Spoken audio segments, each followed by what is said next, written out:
बिस्मिल्लाहिर्रहमानिर्रहीम। Welcome to psychology hub.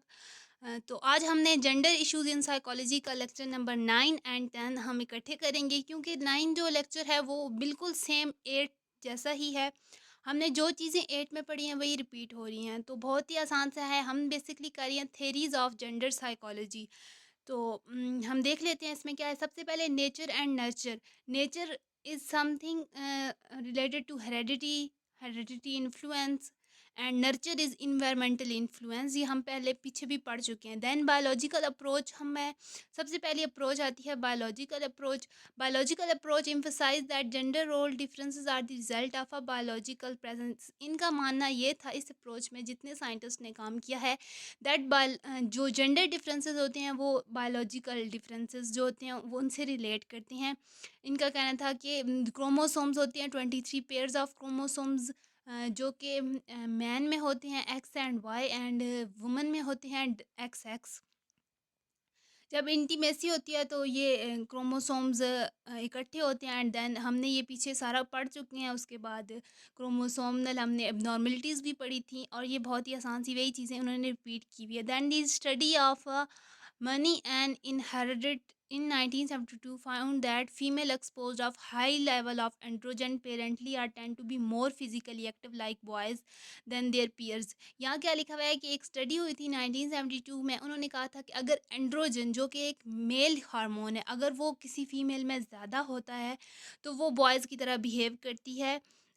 And second जो study हुई थी वो British frontal study found that girl with twin brother, अगर ट्विन्स किसी के यहाँ पैदा हो रहे हैं, तो अगर ट्विन्स में एक बेटा और एक बेटी है तो जो लड़की होगी वो ज़्यादा एक्टिव होगी as compare to two twins girls. तो ये थोड़ी सी एक उन्होंने इन्फॉर्मेशन दी हुई थी। देन आगे देखें बायोलॉजिकल डिफरेंसेस इन ब्रेन। ये भी हमने पीछे देख चुके हैं कि man left side of brain is more developed than the responsible for conventionally logic thoughts abstracts and analytic thinker, जबकि women's right side of brain is more developed that is responsible for imaginative artistic activity, holistics, and initiative thinking, visual and spatial tasks. This approach attributes the development of gender roles of biological process, but also acknowledge the importance of culture differences, cognitive process, and sex stereotypes। ये बता रहे हैं कि ये जो इन्होंने explain किया बता बहुत ही आसान है। ये इसलिए ज़्यादा एक्सप्लेन मैं भी नहीं कर रही और इधर भी नहीं हुआ है, क्योंकि ये वही चीज़ें हैं जो हमने पिछले लेक्चर्स में पढ़ी थी। नेक्स्ट पे चलते हैं लेसन नंबर 10, जो कि है बिहेवियरल अप्रोच। ये थोड़ा सा कंफ्यूजिंग है और थोड़ा सा लेंथी भी हो रहा है, पर बहुत ही आसान सी चीज़ें हैं इसमें भी।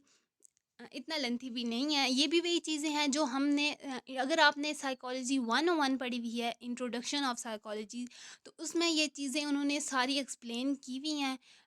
लास्ट 23 लेक्चर्स में की हुई हैं ये सारी चीज़। अगर वो आपने की हुई हैं तो ये आपको समझने में बहुत आसानी होगी। अगर नहीं की हुई तो डोंट वरी। हम देख लेते हैं इसमें क्या है। सबसे पहले बिहेवियर अप्रोच वाले जो कहते हैं वो कहते थे कि जो भी हमारा बिहेवियर होता है वो लर्निंग, हम जो बिहेवियर जो होता है वो हम इन्वायरमेंट से जो सीखते हैं उसकी वजह से डेवलप होता है। According to this approach all behaviour and personality is a result of learning. ये कहते थे कि हम दुनिया से जो सीखते हैं उसका हमारी बिहेवियर पर, हमारी कॉग्निशन पर अफेक्ट होता है। Where the biological approach emphasise nature, the behaviour approach stress upon the nurture. ये कहते थे बायोलॉजी में टोटल था कि नेचर डेवलप करती है हमारी जितने भी बिहेवियर होता है, हमारी पर्सनैलिटी ट्रेड्स, जबकि बिहेवियरल अप्रोच वाले टोटली नर्चर पर रिलाई करते हैं। दे साइड के इन्वायरमेंट इन्फ्लुएंस करती है, हम जो कुछ देखते हैं वो हम सीखते हैं, हम उसे अडॉप्ट करते हैं। Early behaviours like Skinner's emphasise the importance of reinforcement होता है, पॉजिटिव री इन्फोर्समेंट होती है, एक नेगेटिव री इन्फोर्समेंट होती है कि हम कैसे रिस्पॉन्स करते हैं। एक एक्शन हो रहा है, हम उसको अगर अप्रिशिएट करेंगे तो वो एक्शन रिपीट होने के चांसेस बढ़ जाते हैं, जबकि अगर उसे नहीं रिपीट करेंगे, अगर अगर हम उस पे डांट देंगे बच्चे को, तो वो एक्शन वो रिपीट नहीं करेगा। ये होता है रीइंफोर्समेंट में। Later on in addition to reward and punishment the significant of other variable like the social context, observation, modelling and imitation were also include in behaviours. ये कह रहे हैं कि सिर्फ पनिशमेंट और रिवॉर्ड टेक्निक नहीं यूज़ होती लर्निंग में, जबकि सोशल कॉन्टेक्स्ट, ऑब्जर्वेशन, हम क्या ऑब्ज़र्व करते हैं, हम किस चीज़ को मॉडलाइजेशन होती है। दैट अगर एक बच्चा कार्टून्स देख रहा है या अपनी कोई ऐसी कार्टून सीरीज़ है जिसमें उस जो हीरो है वो उसे पसंद आ रहा है, वो उसे मॉडल करना शुरू कर देता है। बाद में वो अक्सर वो वाली हरकतें घर में भी करता नज़र आएगा जो वो कार्टून्स में हीरो हीरो करेक्टर जो होता है वो करता नज़र आता है। ये इस चीज़ को थोड़ा सा इन्होंने एक्सप्लेन किया। Then according to the behaviour approach, learning of gender roles can be explain in term of a result of classic conditioner, opening conditioning and learning by observation. ये कह रही हैं कि 3 किस्म की लर्निंग थेरीज इन्होंने यहाँ पे एक्सप्लेन की हुई हैं कि जेंडर रोल्स, हम बेसिकली जेंडर इश्यूज़ पे बात कर रहे हैं, तो जेंडर रोल्स डेवलप होने में इन तीनों का बहुत किरदार होता है। ये हम आगे इनको एक्सप्लेन करेंगे। The behaviours maintain the gender role associated behaviours are learned not innate just like any other culture pattern, they are shaped by reinforcement. Children upbringing is designed in such a way that they steer toward learning specific socially desired gender roles. ये उन्होंने research लिखी हुई है या किसी बंदे ने क्या थेरी किसके बारे में बात की थी, ये उन्होंने थोड़ा थोड़ा सा एक्सप्लेन, जस्ट कीवर्ड्स दिए हुए हैं। हम आगे चलते हैं, टाइम वेस्ट नहीं करते। Classical conditioning.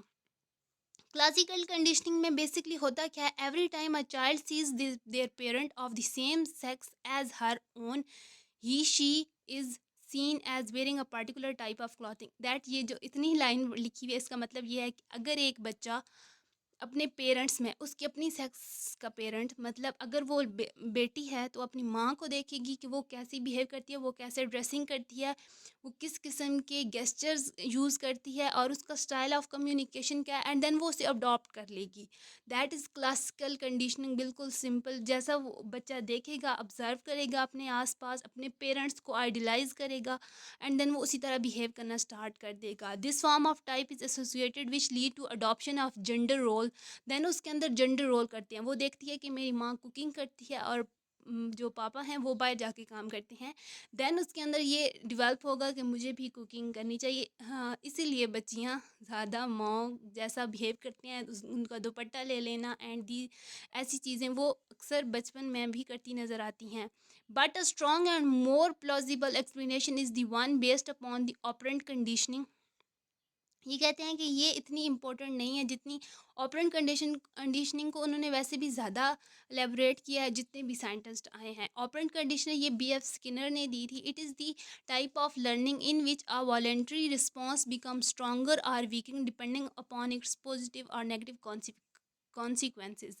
ये कहते हैं कि ऑपरेंट कंडीशनिंग में ये होता है, ये रीइंफोर्समेंट थ्योरी पर बिलीव करते हैं दैट किसी भी काम का जो भी, अगर हम एक बच्चा कोई काम कर रहा है, अगर उसका कॉन्सिक्वेंसेस लेटर ऑन उसकी लाइफ पर ज़्यादा होंगे या कम होंगे, इस इसका डिपेंड, ये सब इस चीज़ पे डिपेंड करता है कि अ, उसके जो इन्वायरमेंट है वो उसके साथ कैसा बिहेव करता है। मीन्स एक बच्चा चोरी करता है, अगर उसके पेरेंट्स उसे डांटते हैं और पनिश करते हैं, देन वो आगे से नहीं करेगा। अगर उसके पेरेंट्स बस आएंगे ही बात करके कोई बात नहीं, बच्चा है, छोटा है, तो वो उसके अंदर ये हैबिट डेवलप होना स्टार्ट हो जाती है। इसके बाद ये देखिए इन्होंने क्या, कॉन्सिक्वेंसेज ऑफ बिहेवियर। सबसे पहले बिहेवियर होती है, बिहेवियर पर 3 किस्म के कॉन्सिक्वेंसेज होते हैं। पॉजिटिव कॉन्सिक्वेंसेज, नेगेटिव कॉन्सिक्वेंसेज या बिल्कुल कॉन्सिक्वेंसेज होते ही नहीं हैं। The various consequences of behavior have different impact on the behaviour under questions. अब बिहेवियर पर डिपेंड करता है कि कैसा बिहेवियर है और उसके बाद उसके कितने कॉन्सिक्वेंसेस है। बिहेवियर रिस्पॉन्स बिहेवियर, अब हम एक एक बच्चा एक बिहेवियर शो कर रहा है और उस पे हमने रिस्पॉन्स देना है, या तो अगर हम पॉजिटिव रीइंफोर्समेंट करेंगे, अगर अगर उस ने अच्छे मार्क्स लाए हैं तो हम उसको अप्रिशिएट करेंगे, then response will be repeated. वो आगे भी कोशिश करेगा कि मैं मज़ीद अच्छे नंबर लाऊं और मुझे ऐसे ही अप्रिशिएट किया जाए।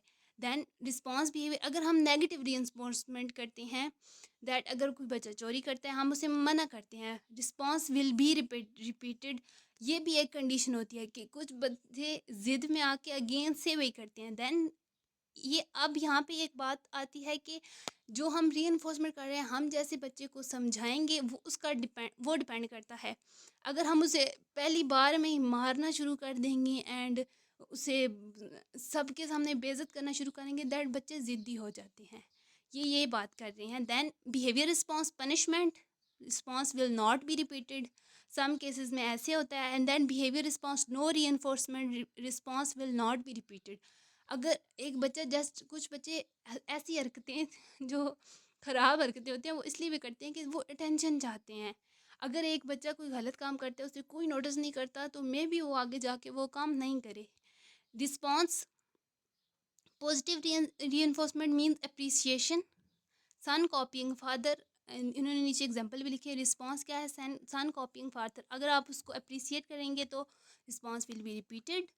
Response boy like washing his cloth. No reinforcement, nobody pays attention. वही बात करी जो मैंने बताई है कि वो अपने कपड़े धो रहा है बच्चा एक छोटा सा, और उस पर कोई अटेंशन नहीं करता, response will not be repeated. वो छोड़ देगा, उसे कोई अटेंशन नहीं दे। वैसे भी जो बहुत छोटे बच्चे होते हैं या फिर थोड़ी सी एज वाले बच्चे होते हैं वो उनको अटेंशन चाहिए होती है, वो अटेंशन के लिए भी कुछ करते हैं। Response girl works in kitchen avoid harsh treatment. मतलब उसको कहा जाता है क्यों कर रही हो, नुकसान हो जाएगा तुम्हें, हाथ काट लोगी, ये वो response will be repeated. Response son is playing with dolls ridiculous scolded. उसको डांटा जाता है कि तुम तो लड़के हो, तुम्हें लड़कों इसके साथ नहीं खेलना चाहिए, डॉल्स के साथ। Then response will not be repeated. आगे ख़त्म। बस ये इन्होंने जस्ट ऑपरेंट कंडीशन को डिफ़ाइन किया हुआ है। होप सो आपको समझ आ गया हो। मैंने जितना इजी कर सकती थी, जितनी इजी एग्जांपल्स ला सकती थी मैंने दी हैं। सो टिल देन अल्लाह हाफिज़। अगले लेक्चर में मुलाकात होती है।